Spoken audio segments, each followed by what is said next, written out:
നമ്മളുടെ തുടർക്കഥയിലേക്ക് പോവുകയാണ്. നമ്മൾ ആ 85-ാം ഖണ്ഡികയെ പ്രതിയാണ് നീങ്ങുന്നത്. CCC 85-ാമത്തെ ഖണ്ഡികയിൽ അപ്പസ്തോലിക അധികാരം, അപ്പസ്തോലിക പാരമ്പര്യം, സഭയുടെ പ്രബോധന അധികാരം. ആ പ്രബോധന അധികാരത്തിൻ്റെ വർണ്ണനയാണ് 2032 മുതൽ 2040 വരെയുള്ള ഭാഗങ്ങളിൽ. ആ 2032 മുതൽ 2040 വരെയുള്ള ഭാഗങ്ങളിൽ നമ്മളിപ്പോൾ പഠിച്ചുകൊണ്ടിരിക്കുന്നത് 2036 2036. അപ്പോൾ 2036 നമ്മൾ ഇന്നലെ അധികം മുന്നോട്ട് പോകാൻ സാധിച്ചില്ലെങ്കിലും വളരെ ചാരിതാർത്ഥ്യജനകമായ കാര്യമാണ് നമ്മൾ പഠിച്ചത്. നമ്മളത് വായിക്കാം. പ്രബോധന അധികാരം സ്വാഭാവിക നിയമത്തിൻ്റെ പ്രത്യേക കൽപ്പനകളിലേക്ക് വ്യാപിച്ചിരിക്കുന്നു. അപ്പോൾ സ്വാഭാവിക നിയമം എന്ന് പറയുന്നത് തന്നെ വളരെ സിമ്പിളാണെങ്കിലും നമ്മൾ അതിനെക്കുറിച്ച് അധികം പഠിച്ചിട്ടില്ല. പഠിക്കേണ്ടത് ഇതാണ്: സ്വാഭാവിക നിയമം എന്നത് മനുഷ്യൻ ജനിക്കുമ്പോൾ തന്നെ 1776 മനുഷ്യൻ ജനിക്കുമ്പോൾ തന്നെ, അല്ലെങ്കിൽ 1954 ഈ ഖണ്ഡികകളൊക്കെ ഞാനിങ്ങനെ ഓർത്തിരിക്കാൻ കാരണം ഇത് പ്രത്യേകിച്ച് യൂറോപ്യൻ പശ്ചാത്തലത്തിൽ വളരെ ബുദ്ധിമുട്ടി പഠിപ്പിച്ചിട്ടുള്ളതാണിത്. അതായത് നമ്മൾ അറിയാതെ നമ്മുടെ മനസാക്ഷിയിൽ നമ്മൾ പാലിക്കേണ്ട ഒരു നിയമം നമ്മുടെ മനസ്സിൽ എഴുതിയിരിക്കുന്നു. അതൊന്നുകൂടി വായിക്കുകയാണ്. മനുഷ്യൻ തൻ്റെ പ്രവൃത്തികളുടെ മേലുള്ള അധീശത്വം സത്യവും നന്മയും മുന്നിൽ കണ്ടുകൊണ്ട് തന്നെ തന്നെ ഭരിക്കാനുള്ള കഴിവ് തനിക്ക് നൽകുന്ന സൃഷ്ടാവിൻ്റെ ജ്ഞാനത്തിലും നന്മയിലും പങ്കുപറ്റുന്നു. നന്മയിലും, ഇൻ ദ ഗുഡ്നെസ്, പങ്കുപറ്റുന്നു. നമ്മളെ ദൈവം സൃഷ്ടിച്ചപ്പോൾ തന്നെ സൃഷ്ടാവിൻ്റെ ജ്ഞാനവും സ്നേഹവും, അതാണ് നന്മയും പങ്കുപറ്റുന്നു. ഏതാണ് നന്മയും തിന്മയും സത്യവും അസത്യവും എന്ന യുക്തിയുടെ സഹായത്താൽ വേർതിരിച്ചറിയാൻ മനുഷ്യനെ പ്രാപ്തമാക്കുന്ന ആദിമ ധാർമ്മിക ബോധത്തിൻ്റെ പ്രകാശനമാണ് സ്വാഭാവിക നിയമം.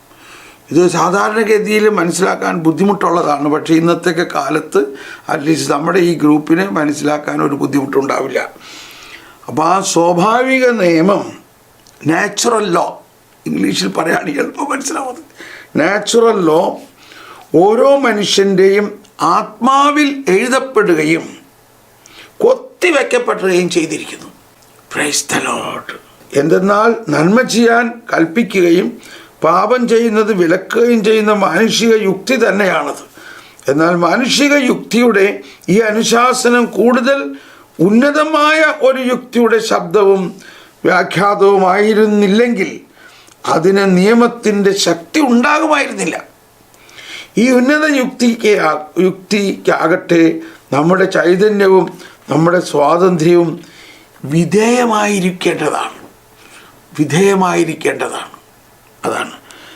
എന്നിട്ട് അതിന് 1776 മനസാക്ഷിയെക്കുറിച്ചുള്ള 1776 ധാർമ്മിക മനസാക്ഷി, ഇതും വളരെ പ്രധാനമാണ്. മനുഷ്യൻ തൻ്റെ മനസാക്ഷിയുടെ അഗാധതയിൽ സ്വയം നിക്ഷേപിക്കാത്തതും ഹല്ലേലൂയ, എന്നാൽ സ്വയം അനുസരിക്കേണ്ടതുമായ ഒരു നിയമം കണ്ടെത്തുന്നു.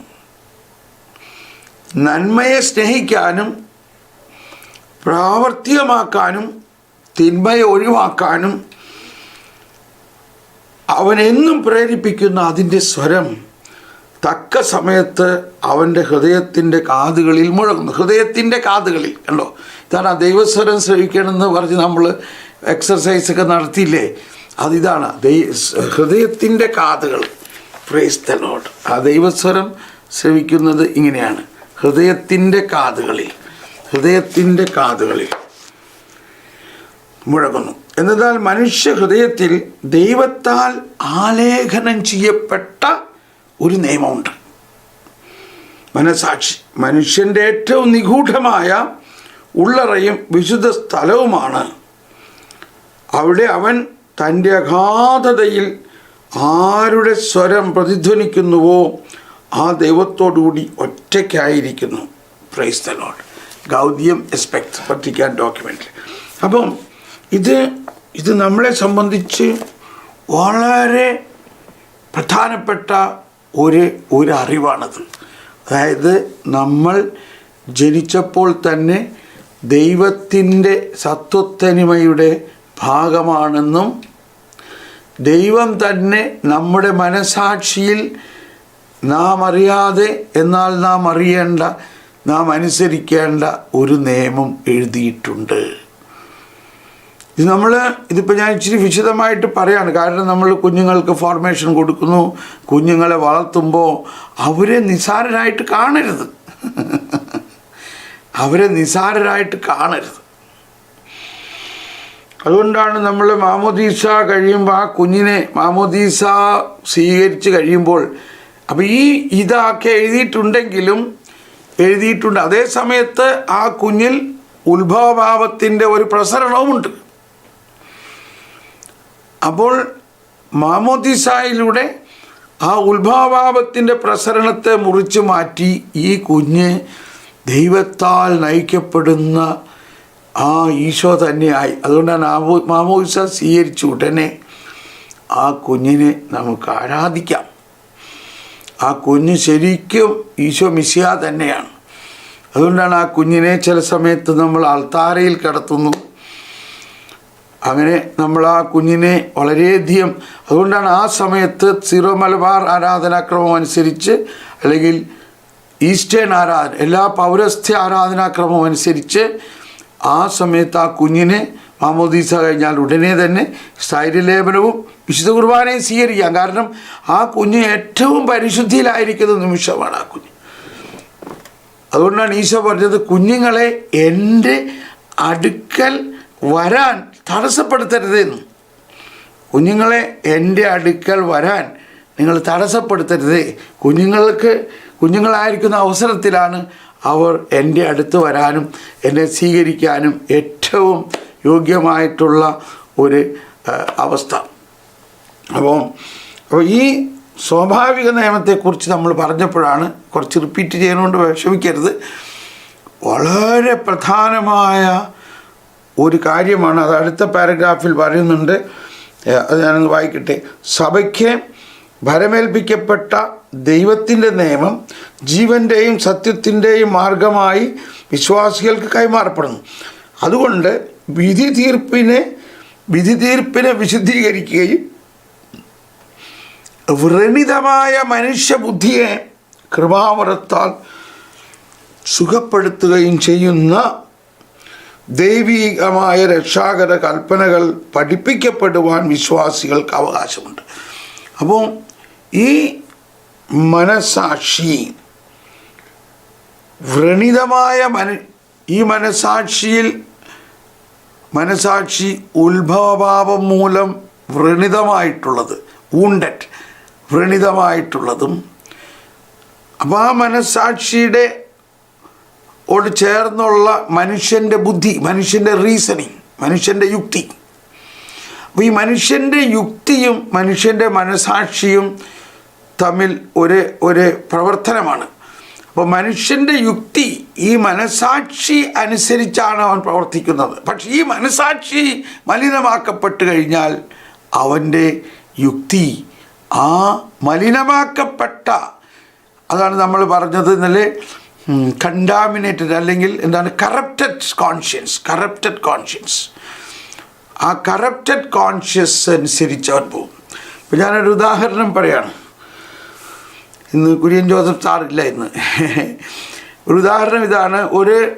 ഇവിടെ ഈ നാട്ടിൽ ഞാനൊരു കാലത്ത് ധ്യാനിപ്പിക്കുന്ന സമയത്ത് അപ്പോൾ അതിലൊരു ജഡ്ജി ഉണ്ടായിരുന്നു, ഒരു ജഡ്ജി. അത് പിന്നീടാണ് അദ്ദേഹം എന്നോട് പറഞ്ഞത് അദ്ദേഹം ജഡ്ജിയാണ്. അപ്പോൾ അദ്ദേഹം പറഞ്ഞു, അപ്പോൾ ഞാൻ അവിടെ പറഞ്ഞൊരു കാര്യം, വിവാഹമോചനം കഴിഞ്ഞ ആ വിവാഹം അനോൾമെൻറ്റ് ചെയ്യാതെ, അല്ലെങ്കിൽ ആ വിവാഹമോചനം കത്തോലിക്ക സഭയിൽ അതിൻ്റെ യഥാർത്ഥമായ രീതിയിൽ അനോൾമെൻറ്റ് ചെയ്യാതെ അവർ വേറെ ഒരു പുരുഷൻ്റെ കൂടെ ജീവിക്കരുത്. എന്ന മാതിരി തന്നെ വിവാഹം കഴിഞ്ഞ പുരുഷൻ വിവാഹം ഡൈവേഴ്സായെന്ന് പറഞ്ഞുകൊണ്ട് കാര്യമില്ല, കോടതിയിൽ ഡൈവേഴ്സായി എന്ന് പറഞ്ഞുകൊണ്ട് കാര്യമില്ല. വിവാഹം നമ്മൾ പള്ളിയിൽ കുദാശയായിട്ട് സ്വീകരിച്ച വിവാഹം, ആ കൗദാശികമായ സ്വീകരണത്തിന് എന്തെങ്കിലും അസാധുത ഉണ്ടെങ്കിൽ അതനുസരിച്ച് അത് മോചിക്കപ്പെടണം. അല്ലാതെ എങ്കിൽ ആ വിവാഹം തന്നെയാണ്.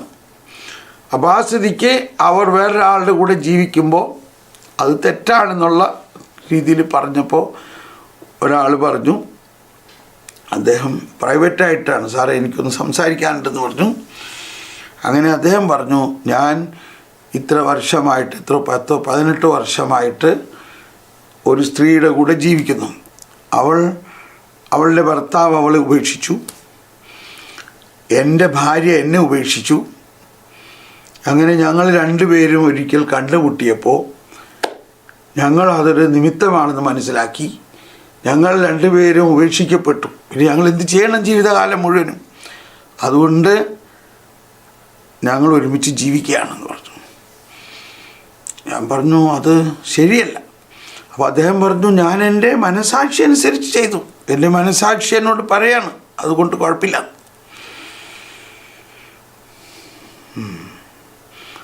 അപ്പോൾ അദ്ദേഹം പറഞ്ഞു, ഞാൻ ഇന്നമാതിരി കോർട്ടിലെ ഒരു ജഡ്ജാണ്. എന്നിട്ട് അദ്ദേഹം പറഞ്ഞു, ഞാൻ എൻ്റെ മനസാക്ഷി അനുസരിച്ചാണ് വിധിക്കണത് എന്ന് പറഞ്ഞു. അപ്പോൾ ഞാൻ പറഞ്ഞു, സാറേ, നിങ്ങൾ ഒരു ജഡ്ജ് ആയിരിക്കുന്നത് നിങ്ങൾ ഈ രാജ്യത്തിൻ്റെ നിയമവും ആ നിയമാവലിയും അനുസരിച്ച് ശരിയോ തെറ്റോ എന്നുള്ളത് പഠിച്ചിട്ടല്ലേ നിങ്ങൾ ജഡ്ജായിരിക്കുന്നത്. നിങ്ങൾ ജഡ്ജായിരിക്കുന്നത് ഈ രാജ്യത്തിൻ്റെ നിയമം അനുസരിച്ച്, നിയമാവലി അനുസരിച്ച് അവരെ വിധി പ്രസ്താവിക്കാനാണ്. വേറൊരു രാജ്യത്തിൻ്റെയോ നിങ്ങളുടെ സ്വന്തം ആശയമനുസരിച്ച് വിധിക്കാനല്ലല്ലോ. കുറേ നേരത്തേക്ക് ഇയാളങ്ങ് എന്നെ അങ്ങ് സൂക്ഷിച്ചു നോക്കി.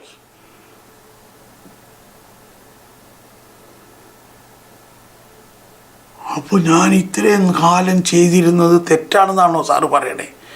ഞാൻ പറഞ്ഞു, തീർച്ചയായിട്ടും തെറ്റല്ലേ. സാറ് തന്നെ ഒന്ന് ചിന്തിച്ച് നോക്കിയേ. നിങ്ങളുടെ സ്വന്തം മനസാക്ഷി അനുസരിച്ച് തീരുമാനിക്കുന്ന ഒരു കാര്യമാണ് നിങ്ങൾ പറയുന്നത്. പക്ഷെ ആ മനസാക്ഷിയിൽ മലിനത വന്നിട്ടുണ്ടെങ്കിൽ, ആ മനസാക്ഷിയിൽ തെറ്റ് വന്നിട്ടുണ്ടെങ്കിൽ, ആ തെറ്റായൊരു ഡയറക്ഷനിലാണ് നിങ്ങൾ പോകുന്നത്. ആ മനസാക്ഷിയെ രൂപീകരിക്കുന്നതിന് ദൈവം ഒരു നിയമം എഴുതിയിട്ടുണ്ട്. അതാണ് നാച്ചുറൽ ലോ. ആ മനസാക്ഷിക്ക് അതുകൂടാണ്ട് വേറെ ഒരുപാട് നിയമങ്ങൾ നമുക്ക് നൽകിയിട്ടുണ്ട് ദൈവം. അതനുസരിച്ച് നമ്മുടെ മനസാക്ഷി രൂപീകരിക്കപ്പെടണം. അദ്ദേഹം വളരെ സിൻസിയറാണ് അവരൊക്കെ. അദ്ദേഹം പറഞ്ഞു, ഓ മനസ്സിലായി, ഐ റിയലി അപ്രീഷിയേറ്റ്. അദ്ദേഹം പറഞ്ഞു, ഞാൻ എന്ത് ചെയ്യണം ഇനി? ഞാൻ പറഞ്ഞു, ആദ്യം നിങ്ങൾ ഇതിനെക്കുറിച്ച് പശ്ചാത്തപിച്ച് നന്നായിട്ടൊന്ന് കുമ്പസാരിക്കും. അപ്പോൾ ഞാൻ അവരുമായിട്ട് പിരിഞ്ഞ് ജീവിക്കണം, അതാണ് ശരി.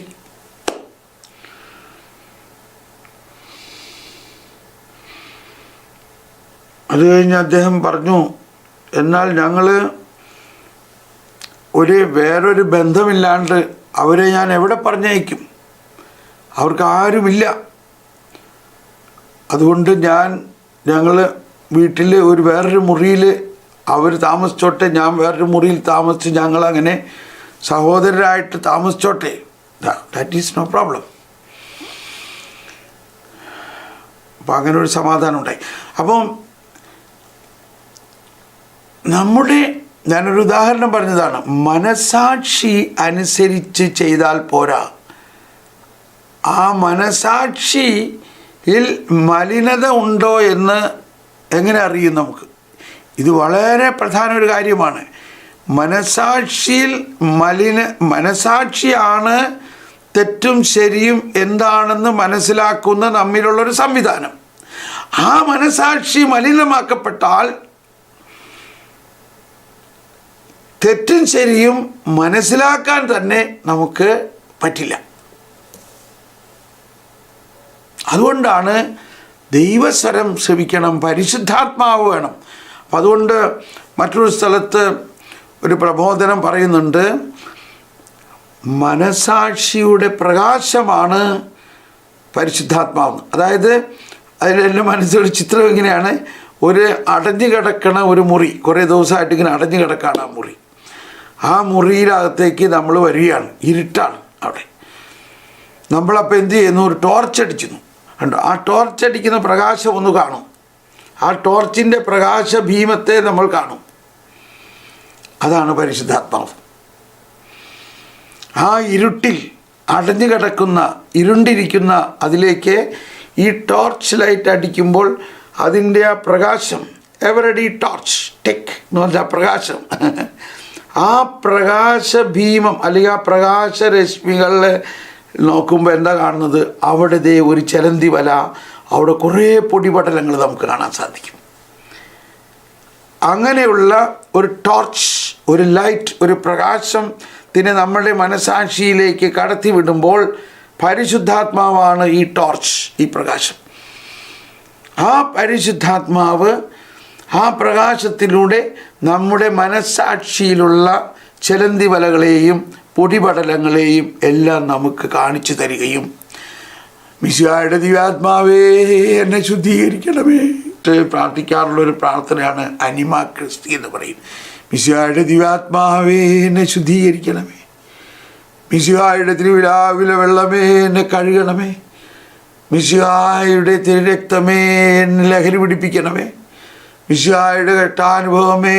ഈ പ്രാർത്ഥന അപ്പം അങ്ങനെ നമ്മളുടെ മനസാക്ഷിയെ അനുദിനം വിശുദ്ധീകരിക്കണം. അനുദിനം. കാരണം രാവിലെ മുതൽ വൈകുന്നേരം വരെയുള്ള സമയങ്ങളിൽ ഈ വൃക്ഷം, ആ അത്തിമരം, അതിലിരുന്ന് സംസാരിക്കുന്ന സർപ്പം പല രീതിയിൽ നമ്മളോട് സംസാരിച്ചു കൊണ്ടിരിക്കുന്നു. വ്യക്തികളിലൂടെ, മീഡിയയിലൂടെ.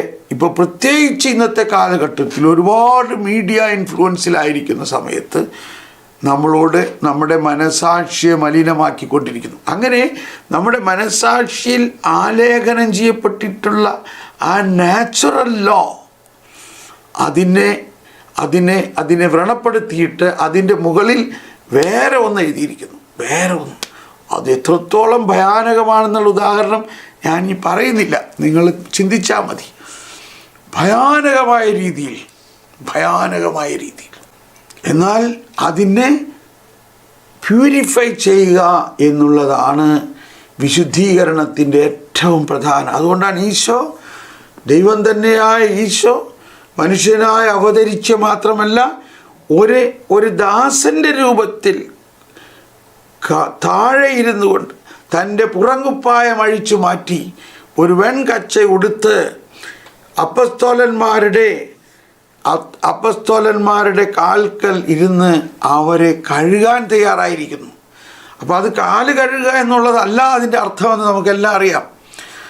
ആ വിശുദ്ധീകരണമാണ് മനുഷ്യനെ ഏറ്റവും ആന്തരികമായ വിശുദ്ധീകരണം നടത്താൻ കർത്താവ് ഈശോ മിശിഹായ്ക്ക് മാത്രമേ സാധിക്കുകയുള്ളൂ. അതിനുവേണ്ടിയാണ് പരിശുദ്ധാത്മാവിനെ നമുക്ക് തന്നത്. അപ്പം ആ വചനം ഒന്നെടുക്കാൻ, തീത്തോസിൻ്റെ ലേഖനത്തിലെ യേശുക്രിസ്തു സകല തിന്മകളിൽ നിന്ന് നമ്മെ ശുദ്ധീകരിക്കുന്നതിനും, കണ്ടോ 3:2-14, യേശുക്രിസ്തു എല്ലാ തിന്മകളിൽ നിന്നും നമ്മെ മോചിപ്പിക്കുന്നതിനും സത്പ്രവൃത്തികൾ ചെയ്യുന്നതിൽ തീഷ്ണതയുള്ളൊരു ജനതയെ തനിക്ക് വേണ്ടി ശുദ്ധീകരിക്കുന്നതിനുമായി നമ്മെ പ്രതി തന്നെ. അപ്പം നമ്മളിൽ ഈ ശുദ്ധീകരണം നടന്നാൽ മാത്രമേ ദൈവത്തിൻ്റെ സ്വരം കേൾക്കാൻ തന്നെ നമുക്ക് പറ്റുള്ളൂ. ദൈവത്തിൻ്റെ സ്വരം കേട്ടാലേ നമുക്ക് ദൈവിക പ്രവൃത്തികൾ ചെയ്യാനുള്ള ജ്വലനം ഉണ്ടാകുകയുള്ളൂ. ജ്വലനം, അതാണ് ഈ പ്രവചനം വളരെ ആവശ്യമാണെന്നും ആ പ്രവചനം ദൈവത്തിൻ്റെ സ്വരം നമ്മൾ കേട്ടിട്ട് ആ സ്വരം നമ്മൾ പ്രസരിപ്പിക്കുകയാണ്. നമുക്കറിയാം, അപ്പോസ്തല പ്രവർത്തനത്തിലെ 22-ാം അധ്യായത്തിൽ പൗലോസ് പറയാണ്, അവൻ എൻ്റെ അടുത്തു വന്ന് പറഞ്ഞു, സഹോദരനായ സാവൂൾ, നിനക്ക് കാഴ്ച തിരിച്ച് കിട്ടട്ടെ. ഉടൻ തന്നെ എനിക്ക് കാഴ്ച തിരിച്ചു കിട്ടുകയും ഞാൻ അവനെ കാണുകയും ചെയ്തു. അവൻ പറഞ്ഞു, നമ്മുടെ പിതാക്കന്മാരുടെ ദൈവത്തിൻ്റെ ഹിതമറിയാനും നീതിമാനായവനെ ദർശിക്കാനും അവൻ്റെ അധരത്തിൽ നിന്നുള്ള സ്വരം ശ്രവിക്കാനും നിന്നെ അവിടുന്ന് നിയമിച്ചിരിക്കുന്നു. അത് ഇംഗ്ലീഷിൽ കുറേയും കൂടി ശ്രേഷ്ഠമാണ്. To listen to the sound of the voice എന്നാണ് പറഞ്ഞത്. To listen to the sound of the voice. അവൻ്റെ ശബ്ദം, ശരിക്ക് ശബ്ദം ശ്രവിക്കാൻ നിന്നെ അവിടുന്ന് നിയമിച്ചിരിക്കുന്നു. കണ്ടോ, ഈ സാവൂള് 2 ദിവസം മുമ്പ് ക്രിസ്ത്യാനികളെ പീഡിപ്പിക്കുകയും അവരെ കൊല്ലണം എന്ന് പറഞ്ഞ മനസാക്ഷിയായിരുന്നു. അതിനുവേണ്ടി ഡമാസ്കസിലേക്ക് തീവ്രമായിട്ട് ഓടിയതാണ്. ശൗലെന്നാൻ നിയമം ചാർത്തും തിരശീലയാന്ധൻ മിശിഹ അവനിൽ തൻ നിയമത്താൽ കാഴ്ച പകർന്നു. അടുത്തത് ഓക്കെ. അപ്പോൾ തീഷ്ണൻ എന്ന് പറഞ്ഞിട്ടുണ്ട്. ശൗൽ ഇസ്രായേലിൻ തീഷ്ണൻ, മിശിഹ അവനിൽ തൻ നിയമത്താൽ. New American Bible revised edition. Thank you. Then he said, the God of our ancestors designed you to know his will, to see the righteous one, and to hear the sound of his voice. ഇതെനിക്ക് ഭയങ്കര പ്രിയപ്പെട്ട ഒരു വാക്കാണ്. കാരണം പലരും ചോദിക്കും, ബ്രദറെ, അപ്പം ഈ ദൈവസ്വരം ശരിക്ക് കേൾക്കോ, ശരിക്കും സ്വരമായിട്ട് കേൾക്കോ, അതൊരു തോന്നലാണോ? ഇതാണ് അതിൻ്റെ റെഫറൻസ്. സ്വരമായിട്ട് കേൾക്കാം നമുക്ക്. സ്വരം കണ്ടോ, sound of his voice, sound of his voice. അപ്പോൾ ഈ സാവൂള് 2 ദിവസം മുമ്പ് അദ്ദേഹത്തിൻ്റെ മനസാക്ഷിയിൽ എന്തായിരുന്നു? ഈ ക്രിസ്ത്യാനികളെയൊക്കെ കൊല്ലണം, ഈ പുതിയ ഗ്രൂപ്പിനെ കൊല്ലണം. വളരെ കൃത്യം, വളരെ ബോധ്യത്തിന് ഇവർ ശരിയല്ല, ഇവർ നിയമം അനുസരിച്ചല്ല, ഇവർ നമ്മുടെ നിയമത്തിനെതിരാണ്. അങ്ങനെ വന്ന അവൻ്റെ മനസാക്ഷിയിലേക്ക് പ്രകാശം കടന്നു വന്നു.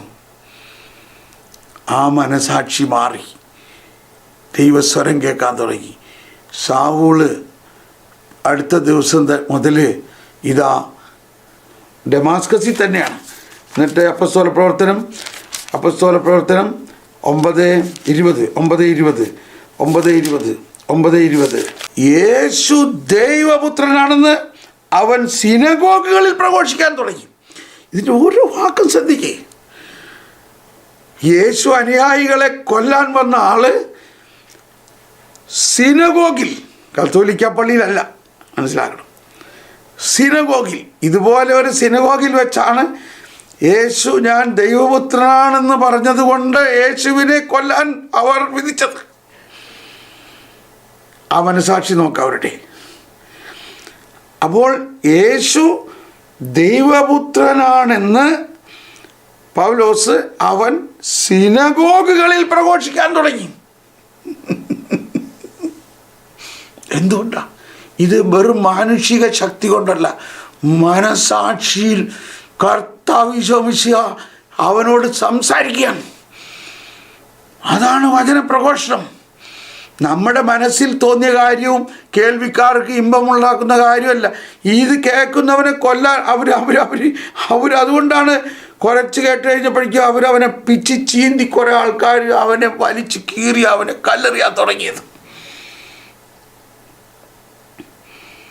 അപ്പം ഈ യഹൂദരുടെ ഇടയിൽ പല ഗ്രൂപ്പാണ്. ഒന്ന് സദ്ദുക്കായർ, ഒന്ന് വേറെയും. അപ്പോൾ സദ്ദുക്കായർ മോശയുടെ 5 പുസ്തകം മാത്രമേ അവരെ സംബന്ധിച്ച് വിശുദ്ധ ഗ്രന്ഥമുള്ളൂ. ബാക്കി പ്രവാചക ഗ്രന്ഥങ്ങൾ അവർ വില വയ്ക്കുന്നില്ല. അത് ഗ്രന്ഥമേ അല്ല, ഞങ്ങൾക്ക് ആ മോശ പറഞ്ഞത് മതി. അതുകൊണ്ട് ഉയർപ്പ് എന്ന് വെക്കുമ്പോഴേക്കും അവർ അലറി വരും. അവർ ഉയർപ്പിൽ വിശ്വസിക്കുന്നില്ല. അപ്പം ഇതെല്ലാം ഞാൻ പറഞ്ഞു വരുന്നത് എന്താണ് ഇതിൻ്റെയൊക്കെ അർത്ഥം? ഇതെല്ലാത്തിൻ്റെ അർത്ഥം മനസാക്ഷിയിൽ തെറ്റായ ബോധ്യങ്ങൾ വരുമ്പോൾ ഉണ്ടാകുന്ന പ്രവണതയാണ്. അപ്പോൾ സദ്ദുക്കായരുടെ മനസാക്ഷി ഉയർപ്പ് എന്ന് പറഞ്ഞാൽ അവർ അങ്ങ് അലറി വന്ന് പൗലോസിനെ കല്ലെറിയുകയും പൗലോസിനെ പിച്ചി ചീന്തനമായി വലിച്ചു. അവസാനം പോലീസ് അവരുടെ പട്ടാളം വന്ന് അവനെ രക്ഷിച്ചു, അവനെ തടവറയിലാക്കി. എന്ന പോലെ മറ്റൊരു പൗലോസ് തന്നെ അതിനു മുമ്പ് ക്രിസ്ത്യാനികളെ കൊല്ലാൻ വേണ്ടി. ഇതൊക്കെ മനസാക്ഷിയുടെ പ്രവർത്തനമാണ്. എന്തുകൊണ്ടാണ്? മനസാക്ഷിയിൽ ദൈവം കൃത്യമായി ദൈവമല്ല എഴുതിയിരുന്നത്. പക്ഷേ അത് മറ്റ് പ്രബോധനങ്ങളാൽ, തെറ്റായ പ്രബോധനങ്ങളാൽ മലിനമാക്കപ്പെടുന്നു. അപ്പോൾ ഈ നാച്ചുറൽ ലോ, നമ്മളിലൊരു നാച്ചുറൽ ലോ ഉണ്ടെന്നും ആ നാച്ചുറൽ ലോയുടെ മുകളിൽ ഒരുപാട് തെറ്റായിട്ടുള്ള പ്രബോധനങ്ങൾ എഴുതപ്പെടുന്നു. ഈ ലോകത്തിൻ്റെ ദേവൻ അതാണ്. ഈ ലോകത്തിൻ്റെ ദേവൻ. അയ്യോ, ആ വചനം ഇവിടെ, ആ വചനം 2 കൊറിന്ത്യർ 4:4. ഈ ലോകത്തിൻ്റെ ദേവൻ.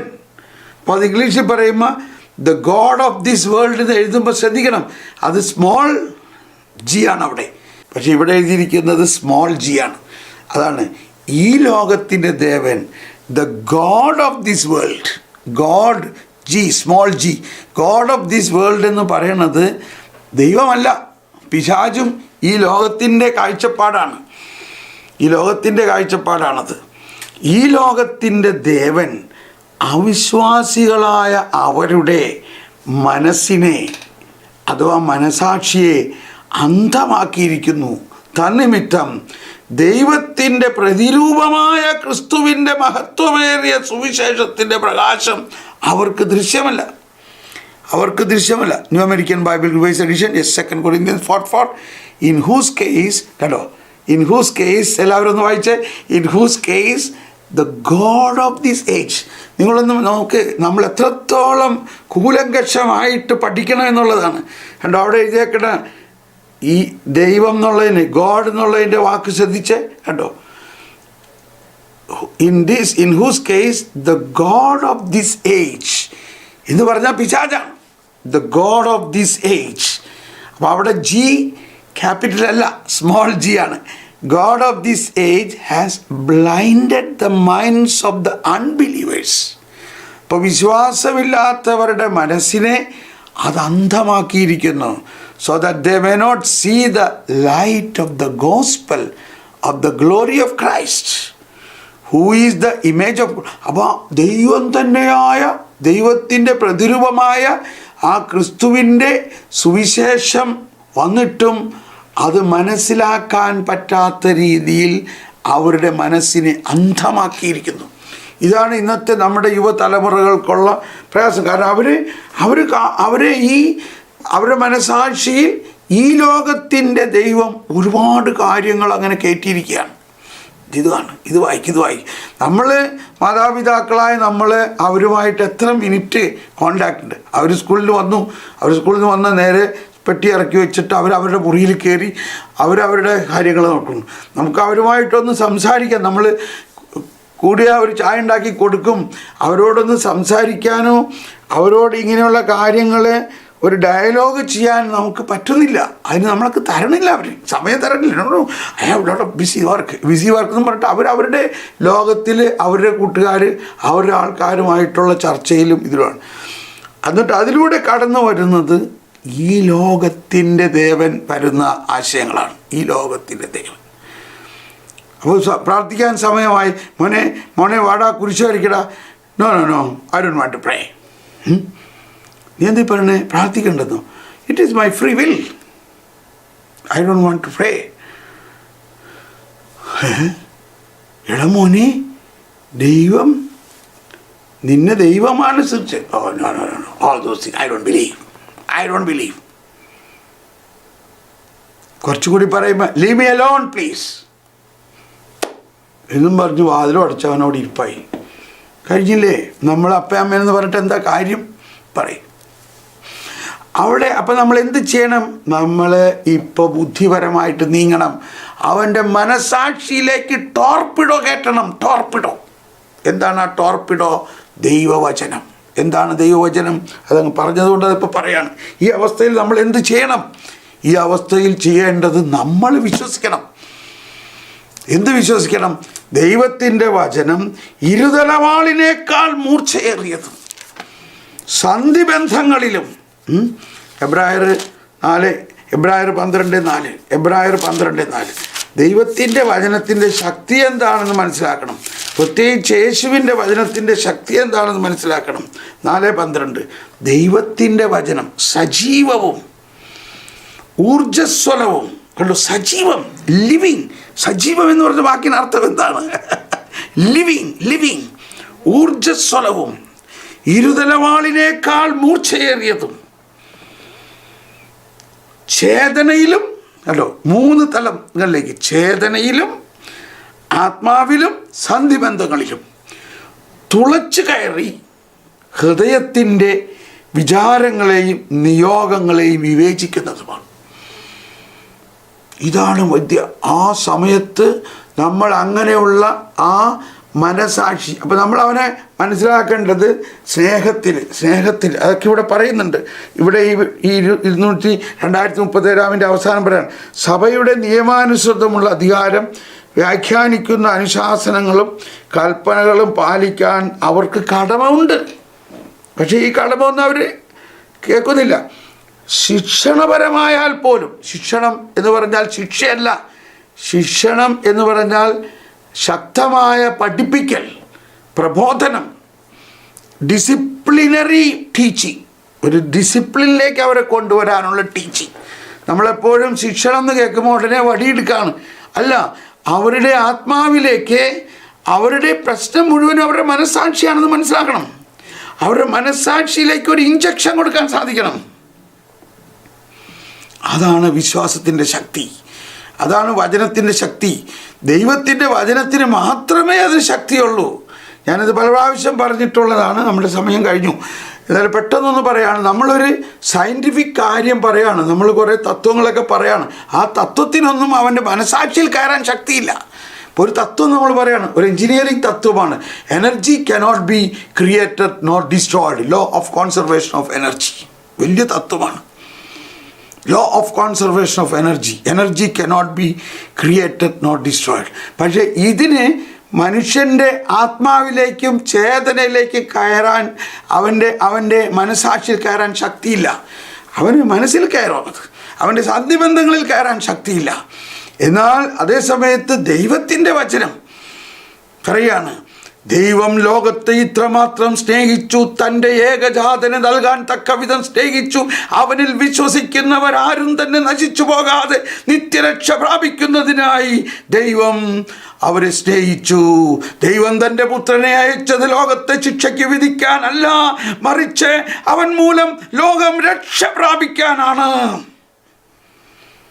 ഈ വചനം അവൻ്റെ സന്ധിബന്ധങ്ങളിൽ, കണ്ടോ, സന്ധിബന്ധങ്ങളിലും മനസാക്ഷിയിലും മനസ്സിലും ആത്മാവിലും കയറാൻ കഴിവുണ്ട്. ഇങ്ങനെയാണ് മനസാക്ഷിയെ മാറ്റുന്നത്. മനസാക്ഷിയെ മാറ്റാൻ പരിശുദ്ധാത്മാവിന് പ്രവർത്തനമാണത്. അതുകൊണ്ടാണ് പിന്നീട് ഇവിടെ പറയുന്നുണ്ട്, CCCയിൽ തന്നെ കാറ്റഗിസത്തിൽ, മനസാക്ഷിയെ ദൈവവചനത്തിലൂടെ രൂപീകരിക്കണം.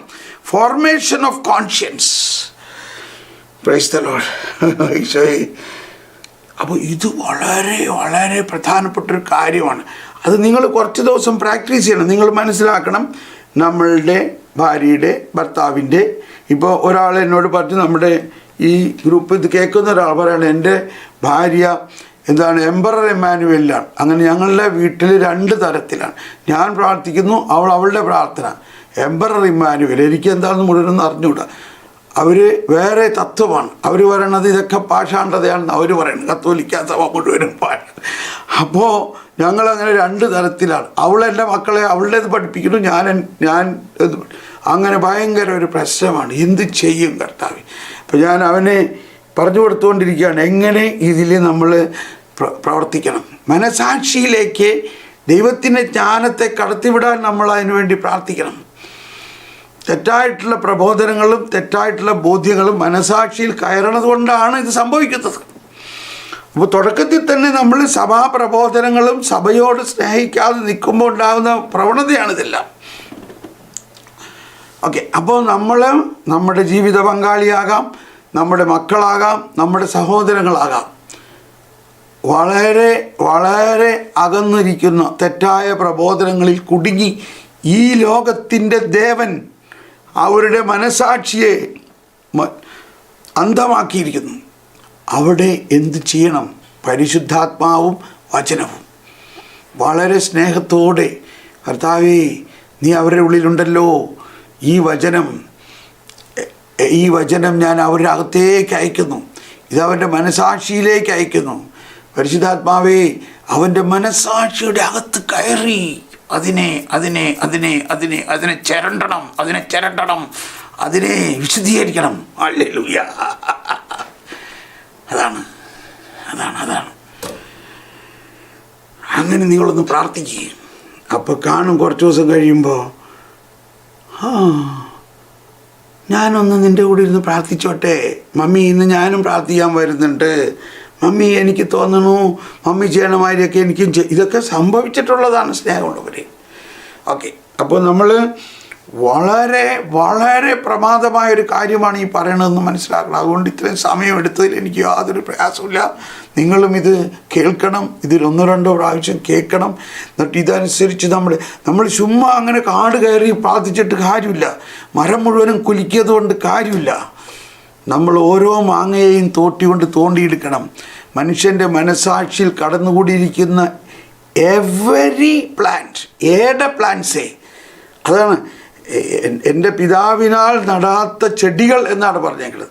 പക്ഷെ ജർമ്മൻ ബൈബിളിലും ഇംഗ്ലീഷിലും ഒക്കെ പറയുന്നത് every plant that is not planted will be plucked out. ഓരോന്നോരോന്നായിട്ട് പറിക്കണം. Praise the Lord. God bless U.